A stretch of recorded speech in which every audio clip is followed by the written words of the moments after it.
డాక్టర్లు మరియు ప్రజాప్రతినిధులు, మీడియా మిత్రులు, రైతులు మరి ఇక్కడికి ఇచ్చేసిన ప్రతి ఒక్కరికి ఆయన నమస్కారం. ముందుగా ఈరోజు మనం అగ్రికల్చర్ మార్కెట్ తరఫున బద్దనపల్లి గ్రామంలో ఉచిత పశు వైద్య శిబిరం కండక్ట్ చేయడం జరుగుతుంది. ఎందుకంటే మనకు హాస్పిటల్కి దూరంగా ఉన్న రైతులకి హాస్పిటల్ తీసుకొచ్చుకోవడానికి వీలు లేని వాళ్ళకి వైద్య సేవలు అనేది వాళ్ళకు ఇంటి దగ్గరికి ఉండడం కోసం అని చెప్పేసి మనం ఈ ప్రోగ్రామ్ ఆర్గనైజ్ చేయడం జరుగుతుంది. ఏదంటే మేజర్గా మనకు పాలిచ్చే పశువులకి వాటిలో పాల దిగుబడి అనేది తగ్గకుండా గర్భకోశ వ్యాధులు అనేది ఎక్కువగా ఎఫెక్ట్ చేస్తూ ఉంటాయి. సో అట్లాంటి వ్యాధులకి మనం సత్వర చికిత్స అనేది అందించుకోవాలి. కాబట్టి రైతులందరూ కూడా ఈ యొక్క శిబిరాన్ని ఉపయోగించుకోవాలి. అలాగే మనకు సీజనల్గా వచ్చే వ్యాక్సిన్స్ ఉంటాయి. పెద్ద పశువుల్లో మనం గాలికుంటు కానీ, జబ్బవాపు కానీ, గొంతువాపు కానీ ఇలాంటి వ్యాధులకు వ్యాక్సిన్స్ వేయడం జరుగుతూ ఉంటుంది. అవి సీజనల్గా మేము ఎప్పుడు అనేది ఇంటిమేట్ చేస్తూ ఉంటాము.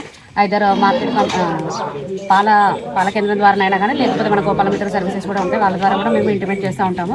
రైతులందరూ ఇట్లాంటి ప్రోగ్రామ్స్ని ఉపయోగించుకోవాలి.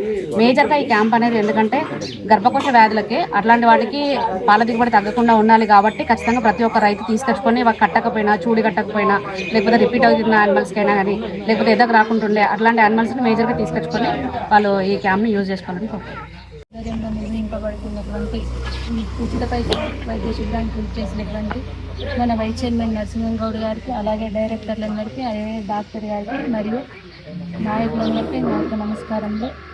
మన ఈ ఉచిత పశువైద్య శిబిరం ద్వారా ముఖ్యంగా తెలియజేసుకున్నది ఏంటంటే, రైతులు సీజనల్ వ్యాధుల నుండి కాపాడుకోవడానికి వారి పశువుల్ని ఇక్కడున్న ఈ సెంటర్కి తీసుకొచ్చి ఈరోజు చికిత్స చేయించుకోవాలని విజ్ఞప్తి చేస్తున్నాను. అలాగే ముఖ్యంగా ఈ ఎండాకాలంలో పాల దిగుబడి చాలా తక్కువ ఉంటుంది. కాబట్టి డాక్టర్ గారి సూచనల మేరకు వారిచ్చే మందులను వాడుకుంటూ వారి పశువులకి ఎట్లాంటి హాని జరగకుండా చూసుకోవాలని తెలియజేస్తున్నాను. ముఖ్యంగా ఈ వేదిక ద్వారా తెలియజేస్తున్నది ఏంటంటే, సిరిసిల్ల విలీన గ్రామాలు ఇంతవరకు మన వడ్ల కొనుగోలు కేంద్రాలు లేవు.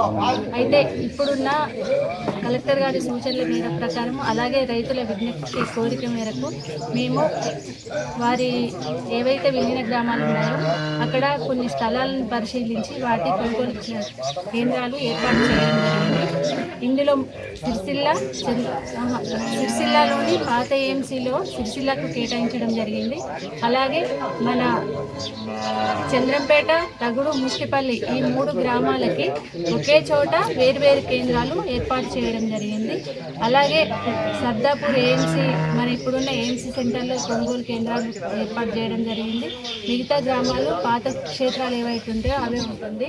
చిన్న బోనాల, పెద్ద బోనాల ఈ రెండింటికి వారి కొరిమేరులో కేంద్రాలు ఏర్పాటు చేయడం జరిగింది. నేను విజ్ఞప్తి చేసుకోవడం ఏంటి అంటే, ఇంతవరకైతే రైతులు మెయిన్గా రోడ్లపై ధాన్యం ఆరబోసేవాళ్ళు. ఈ ధాన్యం ఆరబోయడం వల్ల చాలా మందికి రోడ్డు ప్రమాదాలు జరిగి మరణించడం కూడా జరిగింది.